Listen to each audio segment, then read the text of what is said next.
what we talked about, part of it, but this is a different perspective. Port reforms. Mr. Femi Ajayi joins us now. He's the Director General of the NDLEA. Thank you for coming on this morning. Thanks. Well, I know that some time ago, the government did ask some agencies, or theirs, government agencies also, to just leave the premises of the ports. Yes. You could operate from elsewhere, but don't make it tougher for people to get their goods cleared. But is NDLEA still in the port, or they've left? We're still in the port. Okay. Yes, you know that government at one time said some agencies, including the NDLEA, should leave the ports. But when we go back to government, stating why we need to be at the port, government asked us to go back to the port. So how do you inspect? Do you inspect separately or jointly with other agencies like customs when they do call for inspection? Mostly jointly. But sometimes when there is cause for further inspection, when we suspect that a container might contain something that we're interested in, then we ask for more time to do further inspection. So has that in any way hindered your operations, the fact that you have to inspect jointly? Not really, not really. I mean, if we are giving all the time that we need, when we demand for it, sometimes, because of the moves of concealment, sometimes, drugs may be concealed even inside spare parts, vehicle spare parts. Sometimes you have drugs inside bricks. Sometimes inside, sometimes we may even have to drill some of these things before we discover the drugs. Yes. We were told yesterday about the Sekuda method of scanning. It takes about a minute or even less in some cases, to be able to scan the container, and that's a part of best practice all over the world. That particular method of scanning, can you not see if anything is, hidden underneath certain other things? Yeah, it can. It can? Yeah. So I'm just trying to figure out why. Were you the only agency that was granted a concession to be back at the port? I know that NDLEA was asked to go back. I don't know about other agencies. Okay. Because we had to, make a case for yes, yourself. Yeah. Because when you say all the time that you need for inspection, does that suggest that the time that you jointly inspect with other agencies is insufficient? Yeah, of course, most of the time. Because, you look at a good, it is normal to the ordinary eye. For instance, when you have drugs inside milk, for instance. You see a tin of milk, to every, to the ordinary eye, it is just milk. But sometimes, half of the milk may be drugs. So sometimes, quite often based on advanced intelligence, we are aware that, okay, this container is likely to contain drugs. Is that 80% of your discovery based on intelligence or tip-off? In fact, almost like 90%. And you don't do this search manually? At the airport, at the seaports? Yes. Mostly manually. How do you That's one of the challenges. You detect what is milk and what is not milk? Yeah, the thing really is that when we are sure, we go an extra mile. Sometimes something that is supposed to be maybe powder, for instance, you see the top part of it will be the normal thing, but you will have a first bottom or part of this thing that will be drugs. So, if that were the case then, yeah, since almost 90% of your discovery is based on intelligence or tip-off, and you don't, you say you detect them manually, but if you were to go technologically, wouldn't that enhance your job? Of because course, you wouldn't really. need more time. You could do it in the record time. No, and reduce in fact, that will solve all the problem. Because if you have to inspect like a 20-foot container by removing the items manually, that will take some time. But if you have the appropriate technology to do it, to just, reduce the the amount of time that you spend. Because yesterday when we had Professor right here with us, Monye, he did say that the whole essence of all of this has to do with the ease of doing business in Nigeria. And if most people who come in here really still have that kind of problems at this point where we thought that almost all the agencies have left the ports, or they have some kind of device with which like the Asikuda mark were mentioned, just less than a minute you can scan and decipher or detect what exactly is contained in some of those cargoes. If you still would do that manually, it then means the whole ease of doing business in Nigeria is defeated. Now, I don't know who mentioned the Asikuda. That's the answer to the president, Professor Monye. Oh, he did? Yes. Beautiful. Well, that is what happens all over the world. But the only problem that we have at this point in time is that who has access to the Asikuda that we are talking about? If NDLA... Your agency doesn't have its own? No, we don't have any access to where that equipment is. That is the only problem. If we have it, it's also all the problem.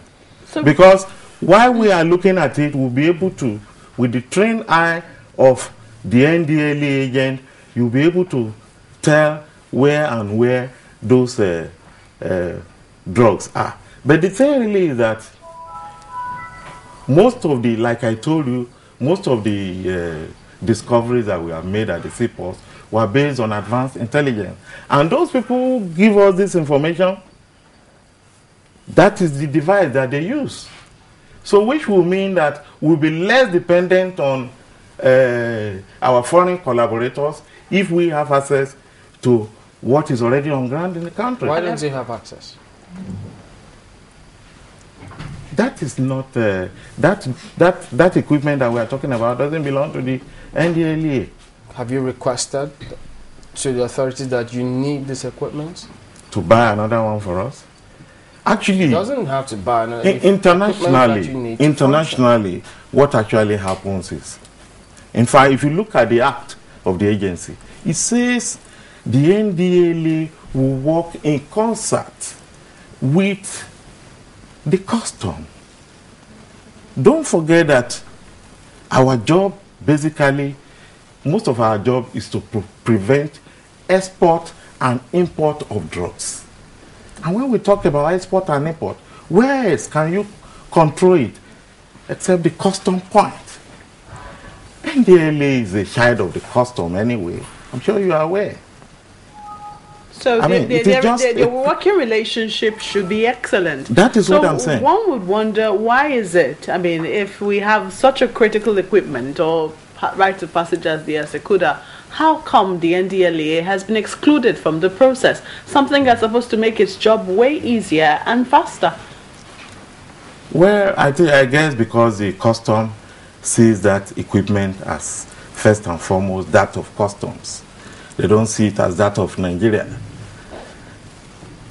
If there is better operational collaboration between the custom and the NDLEA, there will be no...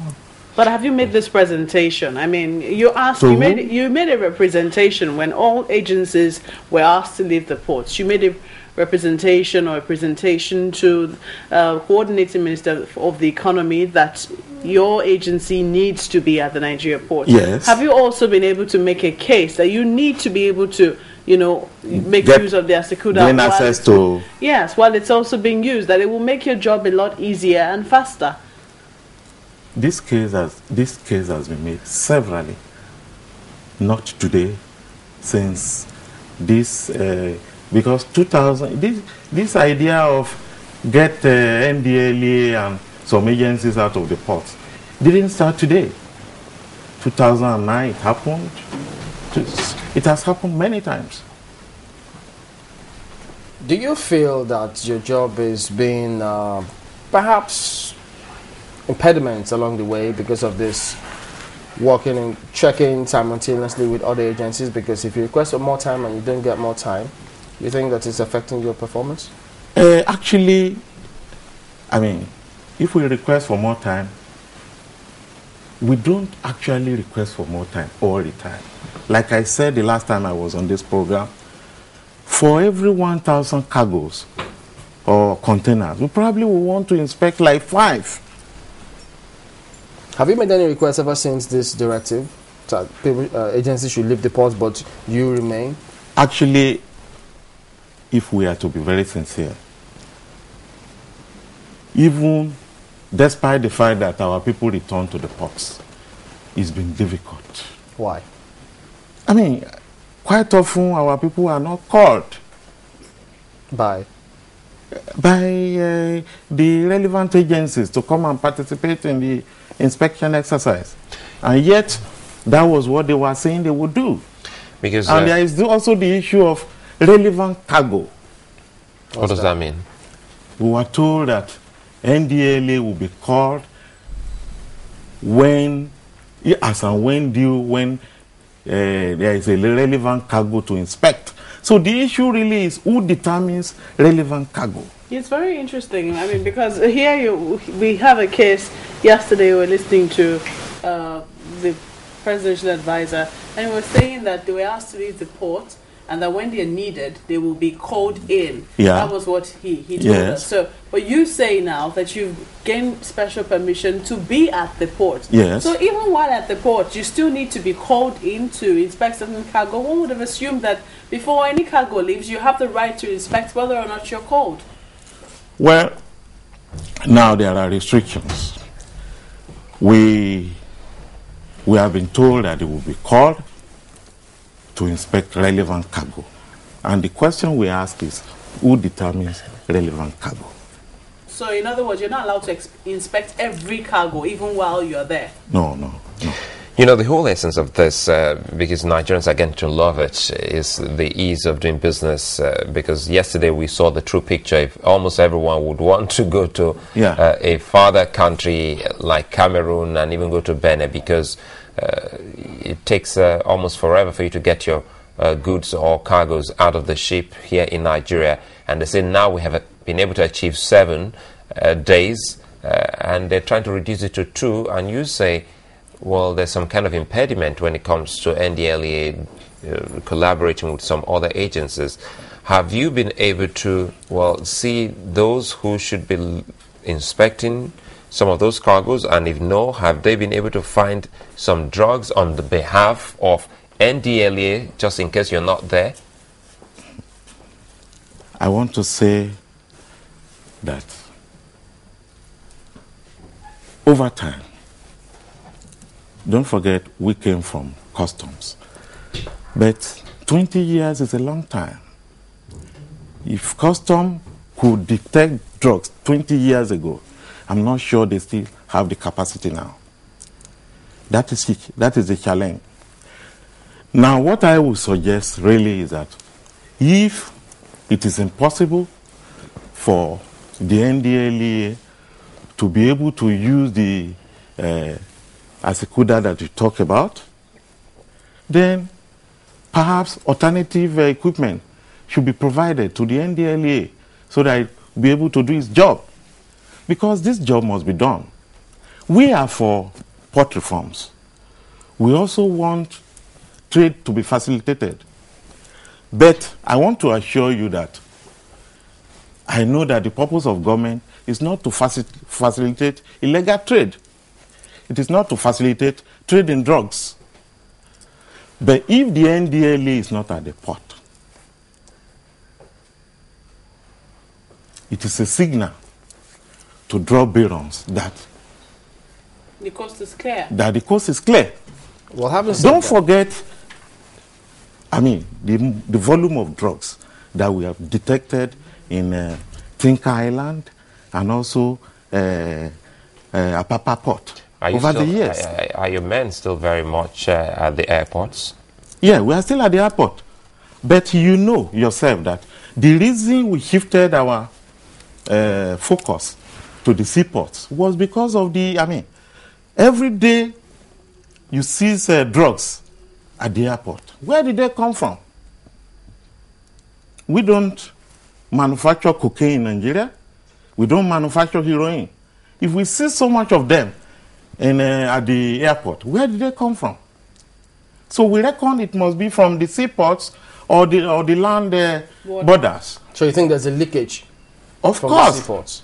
That's why I'm sure you are aware of all the exploits that NDLA has made at the seaport. Just allow me to come into the operations of the NDLA a little. If we don't manufacture some of these drugs and we get to apprehend people who take them out, so what's the logic in it that is brought in from another country? Yeah. Do we have to make it give it more quality here in Nigeria before we take them out, or no, we don't give them more quality.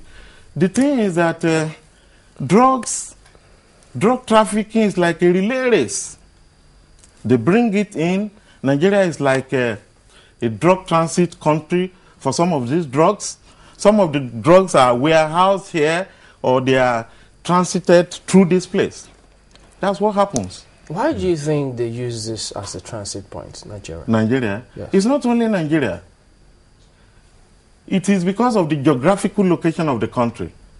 Somewhere in between where it is the source countries, like Asia and the Latin America, and also where it is consumed, Europe and America. Have you requested for any good, relevant or irrelevant, to be checked by NDLEA and you were denied access lately? At the ports, yes. Not really. I mean, I think because we have been told that they will call us as and when due, I don't think people have been. And, I told you that our searches are not really, they are not random. They are based on advanced intelligence. We are so more dependent on our international collaborators because they are interested too. Do we play down on our own investigations and depend more? We don't really. I mean, the truth is that how much capacity do we have for intelligence gathering when the equipment that we are supposed to be using to do it is not available, or when the personnel maybe is even thinly spread? So there are challenges in this war. Serious challenges. Serious challenges. The Nigeria Customs definitely understands the importance of your work. Have you been able to, maybe define very clearly what will be relevant cargoes? Because from all that you're saying right now, it will seem that there is some controversy surrounding who determines it and what exactly would relevant cargo will constitute. Yes, for now, there is no official position on who determines it, but we believe that NDLA should determine what constitutes relevant cargo, because we are the ones who have the trained eyes and the expertise to actually say, okay, there is no drug in this particular container, then it can go. Is it there is no drug or there can be no drug? Because, I mean, if you say that from every 1,000, that maybe about every 1,000 you examine 5, is it every 1,000 that you want to see now? No, we don't want to. We don't want to see everyone. We want to see the ones that we are very sure contain drugs. In terms of when they talk about reorganizing, transforming, reforming the ports, what does NDLEA contribute to the whole process? As a matter of fact, I see NDLEA as right in the front of the transformation process. Wow. If you talk about economic transformation, if NDLEA protests the health of the people, particularly the youths, if it protects the health of the workforce, you need the workforce, you need the youths to transform the economy. And when you have transformed the economy, you need the youths and the workforce to maintain and sustain the economic transformation. And you know what drugs does to the health of people. Drugs are responsible for a large number of the cases of malingering, cases of absenteeism that you see at work, at school, and a host of other things. And even you talk about food security, NDLA is involved. We are freeing so much arable land for cultivation of legal crops by eradicating cannabis farms. Sir, before we quickly round up now, I was just going to ask, what exactly is the situation with the Babasuwe case? How did it all end? Babasuwe's case? Yes. Babasuwe's case, you know that we went back to court to appeal against the fine that we were supposed to pay to Babasuwe. The case is still in court. Was it fine or compensation? The case Compensation, yeah. Okay. Do you think there are rooms for improvements in the operations of the NDLEA? Yeah, of course, certainly. I mean, if we get better technologies, better funding, then definitely we'll be more effective and more efficient. Do you think you're being prioritized enough? I mean, is priority being given to your needs as an organization? Not for now. I think there's need for higher priority to be given to NDLA, given what it contributes to, national security and even the economic development of the country.